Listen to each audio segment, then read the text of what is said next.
Assalamualaikum dan salam sejahtera pelajar sekalian. Nama saya Cikgu Norainun binti Abdul Wahab, guru Bahasa Melayu anda pada hari ini. Apa khabar semua pelajar? Cikgu harapkan semuanya sihat walafiat. Okey, Bahasa Melayu tingkatan 2 terdiri daripada kertas 1 dan kertas 2. Untuk hari ini, cikgu akan membincangkan salah satu elemen penting dalam bahasa Melayu, iaitu bahagian tata bahasa yang terkandung dalam kertas 1 bahagian A. Dan untuk hari ini, cikgu akan fokus berkenaan dengan tajuk tentang salah satu aspek dalam penggolongan kata bahasa Melayu, iaitu tajuk kata nama. Sebelum cikgu menerangkan tentang kata nama ini, diharapkan pada akhir pelajaran nanti, para pelajar akan dapat mengetahui dan memahami maksud kata nama dan juga dapat mengenal pasti jenis-jenis kata nama. Baiklah pelajar, apakah yang dimaksudkan dengan kata nama? Kata nama ialah perkataan yang boleh menjadi unsur inti bagi binaan frasa nama dan lazimnya perkataan sedemikian menamakan orang, haiwan, tempat, benda atau konsep. Jelasnya, kata nama merupakan perkataan yang menjadi unsur utama dalam binaan frasa nama atau FN. Secara literalnya, dapatlah kita katakan bahawa kata nama ialah perkataan yang boleh menjadi unsur inti bagi binaan frasa nama dan lazimnya perkataan sedemikian menamakan orang, haiwan, tempat, benda atau konsep. Okey, para pelajar semua, golongan kata nama ini kita boleh kelompokkan berdasarkan ciri-ciri makna perkataan kepada 3 kumpulan, iaitu kata nama khas, kata nama am dan kata ganti nama. Okey, baiklah pelajar. Seterusnya, cikgu akan menerangkan tentang golongan-golongan kata nama yang telah cikgu sebutkan tadi dengan lebih terperinci. Kata nama khas. Kata nama khas ialah kata nama yang merujuk khusus atau khas pada sesuatu nama orang, haiwan, tempat, benda, institusi atau seumpamanya. Dalam tulisan, huruf pertama kata nama khas ditulis dengan huruf besar. Okey, jelasnya huruf pertama ejaannya ditulis dengan berpangkalkan huruf besar. Okey, baiklah kita tengok contoh bagi kata nama khas. Okey, bagi benda, perkataannya adalah seperti Volvo, Parker 45, Hikayat Han Tuah dan juga Myvi. Bagi orang pula, perkataannya seperti Cik Maimun, Inspektor Razlan, Dr. Rudi dan juga Fatimah. Okey, manakala bagi binatang pula, perkataannya seperti Pak Belalang, Sang Kancil, Blackie dan juga Tompok. Dan akhir sekali, bagi tempat pula, perkataannya seperti Shah Alam, Kota Baru, Tampin dan Lahad Datu. Okey, jelaslah di mana anak-anak pelajar boleh lihat di mana ejaan bagi kata nama khas itu. Kalau kita lihat, bagi kesemua pangkal kata nama khas ini, huruf pertamanya mestilah ditulis dengan huruf besar. Okey, baiklah pelajar. Kata nama khas boleh dibahagikan kepada dua kumpulan, iaitu kata nama khas hidup dan kata nama khas tak hidup. Kata nama khas hidup pula boleh dibahagikan lagi kepada kata nama khas hidup manusia dan kata nama khas hidup bukan manusia. Kata nama khas hidup manusia terdiri daripada perkataan yang merujuk kepada manusia seperti Ahmad, Mutusami dan juga Lim Ahmed. Kata nama khas hidup manusia juga boleh didahului oleh nama panggilan atau gelaran seperti Profesor Halimah, Dr. Munir dan juga Senator Ali. Kata nama khas hidup bukan manusia pula merujuk kepada benda-benda hidup tetapi bukan jenis manusia seperti haiwan, tumbuh-tumbuhan, malaikat dan seumpamanya. Contohnya seperti tompok, kancil, Jibril dan juga Rafflesia. Kata nama khas ini juga boleh menerima kata panggilan atau gelaran seperti si tompok, sang kancil dan pak belang. Manakala kata nama khas tak hidup pula merujuk benda yang khusus tetapi bukan hidup seperti nama benda, tempat, institusi, negara dan seumpamanya.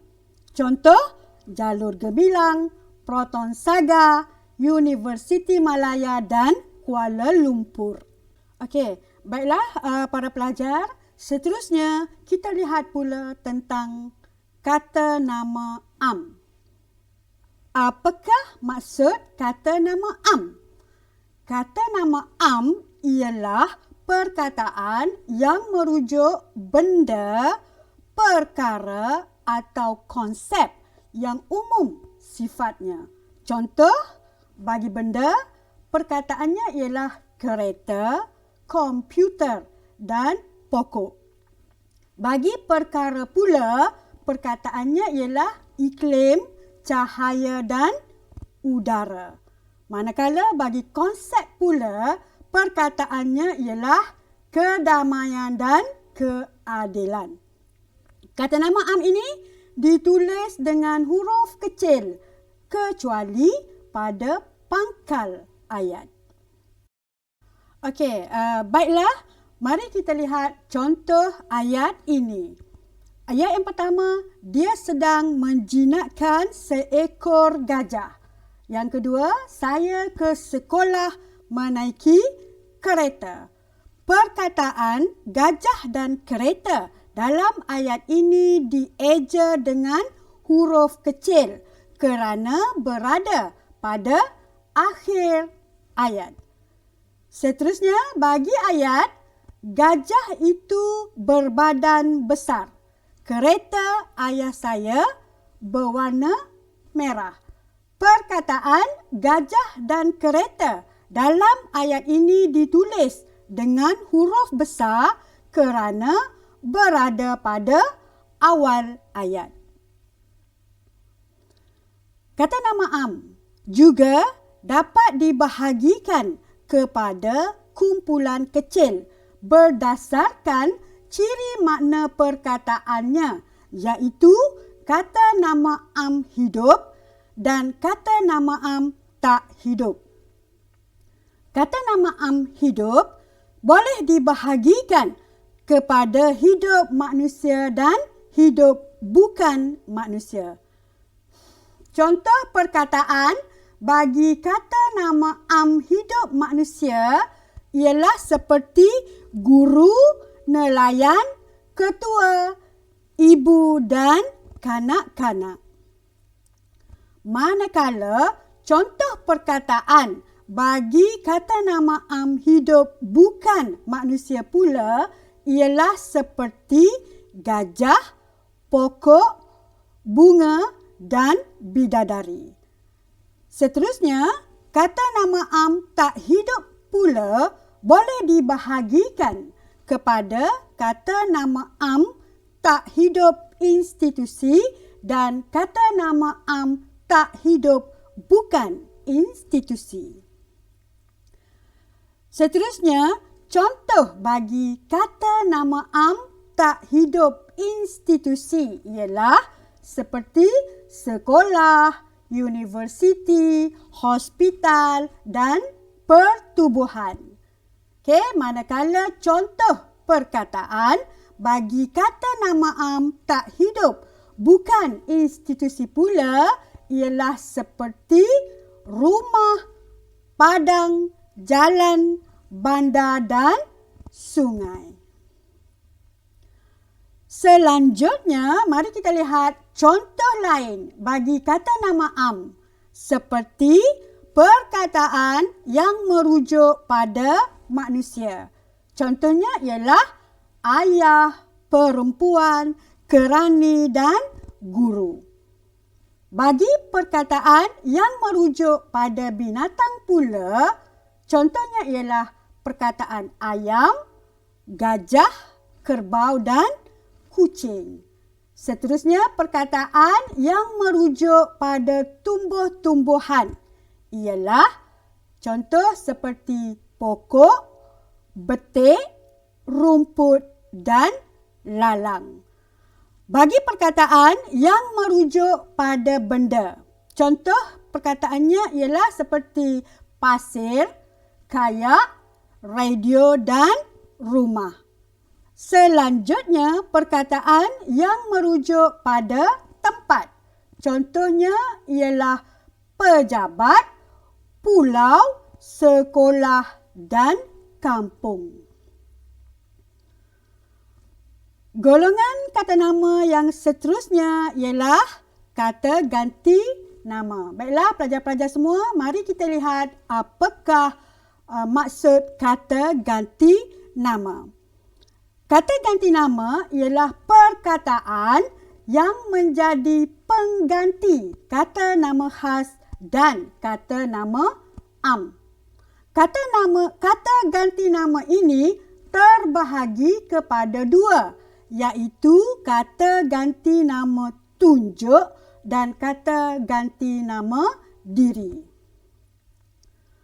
Kata ganti nama tunjuk ialah perkataan yang menjadi pengganti bagi kata nama dan mendukung kepada maksud yang menunjukkan benda atau perkara yang dirujuk itu.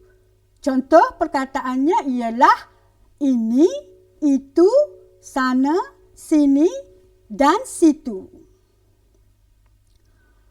Baiklah pelajar-pelajar, terdapat dua jenis kata ganti nama tunjuk, iaitu kata ganti nama tunjuk umum dan kata ganti nama tunjuk tempat. Contoh perkataan bagi kata ganti nama tunjuk umum ialah ini yang menunjuk pada yang dekat. Perkataan itu yang menunjuk pada yang jauh. Manakala contoh perkataan bagi kata ganti nama tunjuk tempat pula ialah perkataan sini yang menunjuk pada arah yang dekat. Seterusnya perkataan situ. Perkataan situ ini menunjuk pada arah agak jauh. Dan akhir sekali perkataan sana. perkataan sana ini menunjuk pada arah yang jauh. Seterusnya, mari kita lihat pula tentang kata ganti nama diri.